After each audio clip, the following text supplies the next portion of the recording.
زه درته خپله یو واقع وویم. یو ځل د تلم عمرې له په کراچۍ کې مو دمه وه، ایرپورټ کې شپه وه، جز بدلېده. هغه وخت داسې و چې پکې ډایرکټ جز نه میلاوېده. نو هغه ایجنټ موږ ته وایي چې کراچۍ کې به ستاسو یوه شپه راځي، مې هېڅ پروا نشته.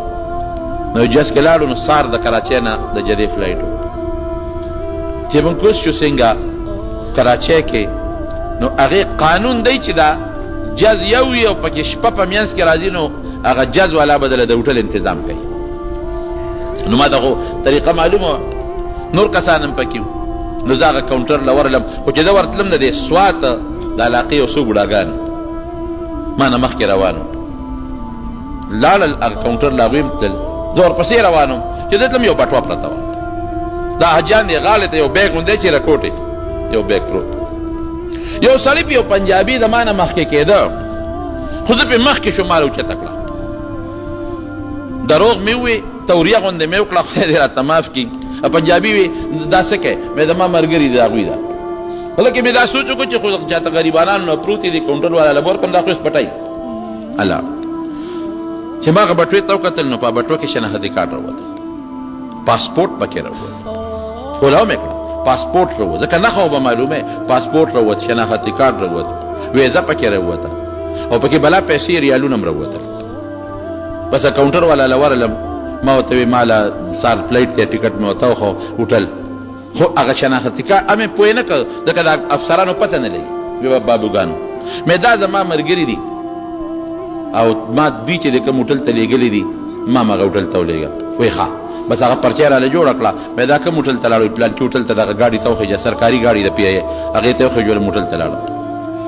چې هوټل ته ورغلم، د هوټل په دروازه کې یو څو بوډاګان دي، یو پکې داسې رپېده غریب، داسې رپېده بوډا.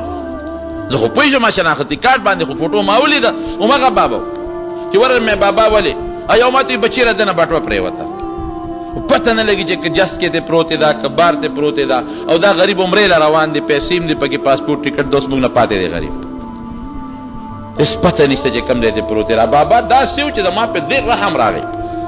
مې بابا فکر مه کوه، خدای به پیدا کړي، الله به پیدا کړي، راځئ پیدا به کړي. نه بچي کوم ځای به پیدا شي؟ دا خو زه عمرې نه پاتې شم. مې دا خو نه ده. ویم دا ده. نو 1500 روپۍ راوستې. ها دا والا زلمیه دا 500 روپۍ والا مې دا 500 روپۍ د تا نه نه علم، بس دوا کوه. مې ورکړه، چې مې ورکړه ډېر زیات خوشحاله شو. سهار له جس کې مې یو ځای جدې ته لاړو. اوس زه راته اوس دا خپل حالات ته ویم چې تاسو یقین راشي. چې لاړم او په جدې ایرپورټ کوز شوم، او مراحل پوره شو او زه بهر ووتم. ما سره هم یو بټوه وه، دا ځان سره د حج او عمرې والا یو بټوه وړي، هغې کې ځان سره پاسپورټ او ټکټ او دا څیزونه اچوي، او یو را سره بیګ و. ایرپورټ نه بهر هلته چترۍ لګېدلې، هغه چترو سره مې هغه بیګ هم کېښوده، او هغه وړه بټوه د وړې بټوې سړی بلد دي، دا ته اکثر رکېږي، بلد دي. زه اکثر حاجیان عمرې واته چې دا بټوه ګورې سنبال ساتې، دې بنده بلد نیم داسې دی په دې پاتې کېږي. همې هلته کېښوده، هغه بیګ مې هم کېښوده، او یو ملګری د رشته دار هغه ټلیفون کړلی ایرپورټ ته راغی. چې راغی هغه موټر کې کېناستم، روان شو. نو ما ته هغه وایي چې ما له یو کیسټ راوړه. پخوا دلته کې په دې عثمانزو کې یو حافظ صاحب و، نعتخوان حسین شاه نوم یې و، د هغه نعتونه یې خوښ و. نو ما ته وایي چې راځې، نو ما له د حسین شاه نعتونو کیسټ راوړه. مې ښه، حسین شاه نه مې ورته نعتونه کیسټ ټیپ کړی و، چې د جدې او د مکې د نیمه لاره مو واله. نو ما ته وایي چې هغه د ما کیسټ ته راوړی دی. ما بیا پې کم دی؟ ما شاته بټوه کې پروت دی. خو چې دا مې وویل نو له مې یو ټک نارې کړې چې لکه هغه بټوه د ما څه شوه. ما ورته وی هغه بیګ بټوه، وی ما شاته ډک کېښودلي. یاره مې د ما شک دی. هله مې ته ګاډي ودروه. چې ګاډي ودرو چې مې وکتل بیګ و، بټوه نشته. اوهو یاره هغه وخت پریشاني په ما بس تېره شول، ځکه پاسپورټ هغې کې پیسې خو په تندر وله. زه خیر دی چا نه به قرض کم، شناختي کارډ هم بل جوړېږي، خو پاسپورټ دی پکې، په پاسپورټ ویزه ده.